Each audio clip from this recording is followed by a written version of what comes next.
Bom dia!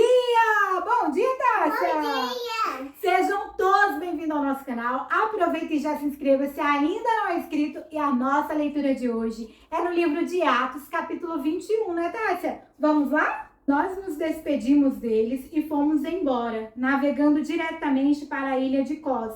No dia seguinte, paramos no porto de Rhodes e dali continuamos até a cidade de Patara, onde encontramos um navio que ia para a Fenícia. Então embarcamos nele e seguimos viagem. Quando já podíamos ver a ilha de Chipre, navegamos ao sul daquela ilha e seguimos em direção à província da Síria. Chegamos à cidade de Tiro, onde desembarcamos, pois o navio precisava ser descarregado. Naquela cidade, encontramos alguns cristãos e ficamos com eles uma semana. Então, avisados pelo Espírito Santo, eles disseram a Paulo que não fosse para Jerusalém. Mas quando chegou o dia de irmos embora, nós continuamos a nossa viagem.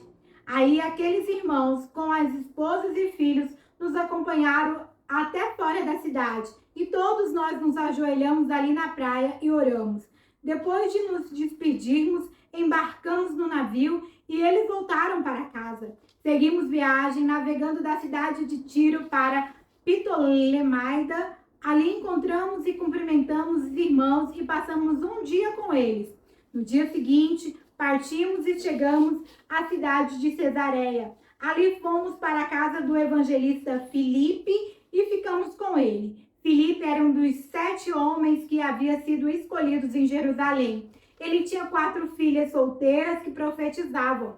Alguns dias depois da nossa chegada, um profeta chamado Agabo veio da região da Judéia. Ele chegou perto de nós, pegou o cinto de Paulo, amarrou os próprios pés e as próprias mãos e disse: o Espírito Santo diz isto: em Jerusalém o dono deste cinto será amarrado assim pelos judeus e será entregue nas mãos dos não-judeus.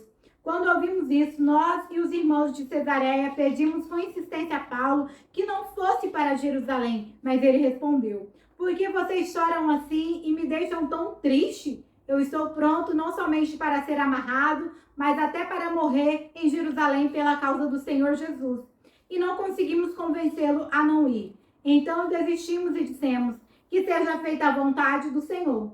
Depois de passarmos alguns dias ali, juntamos as nossas coisas e fomos para Jerusalém. Alguns irmãos da cidade de Cesareia nos acompanharam e nos levaram à casa onde íamos ficar hospedados. O dono da casa era Menasson, natural da ilha de Chipre. Fazia muito tempo que ele era cristão. Quando chegamos a Jerusalém, os irmãos nos receberam com muita alegria. No dia seguinte, Paulo foi conosco até a casa de Tiago para se encontrar com ele, e todos os presbíteros da igreja estavam presentes ali. Então Paulo os cumprimentou e deu um relatório completo de tudo o que Deus tinha feito por meio dele entre os não-judeus. Depois de o ouvirem, todos eles deram graças a Deus e disseram a Paulo: veja bem, irmão, há milhares de judeus que se tornaram cristãos e todos eles são fiéis à lei de Moisés. Eles ouviram dizer que você ensina os judeus que moram em outros países a abandonarem a lei, dizendo a eles que não se circuncidem os seus filhos, nem respeitam os costumes dos judeus. O que vamos fazer? Com certeza, eles já ouviram dizer que você chegou. Portanto, faça o que vamos dizer. Estão aqui entre nós 4 homens que têm de cumprir uma promessa a Deus. Então vá, tome a parte com eles na cerimônia de purificação e pague a despesa para que eles possam rapar a cabeça. Assim todos saberão que não é verdade o que se diz de você. Pelo contrário, vão ficar sabendo que de fato você vive de acordo com a lei de Moisés.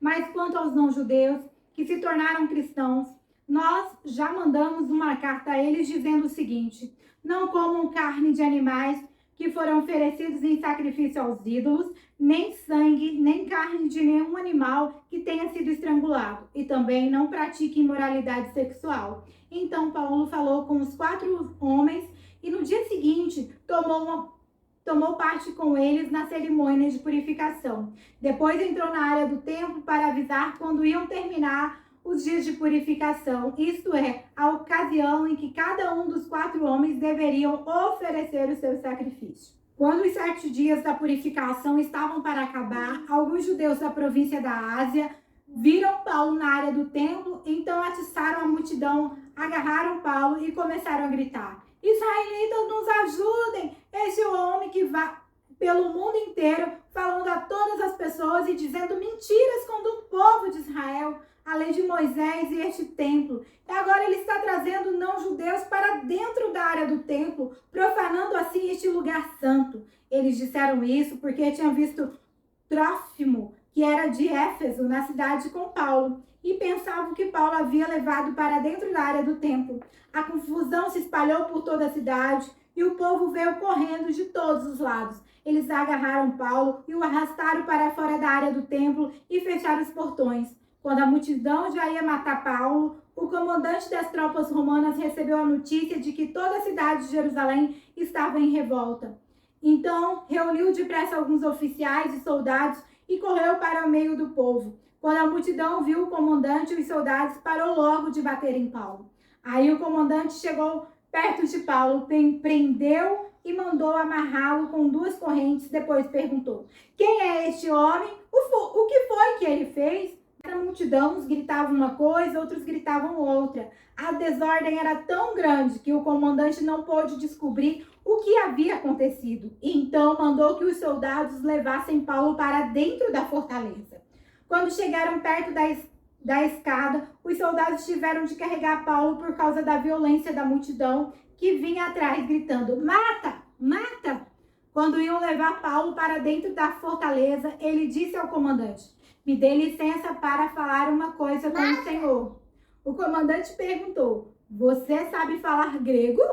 Por acaso você é aquele egípcio que algum tempo atrás começou uma revolução e levou 4.000 terroristas amarrados para o deserto? Paulo respondeu: eu sou judeu, nascido em Tarso, cidade muito importante da região da Cilícia.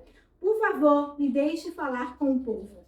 Então o comandante deixou. Paulo ficou de pé na escadaria e fez um sinal com a mão para o povo pedindo silêncio. Quando todos ficaram calados, Paulo começou a falar em hebraico.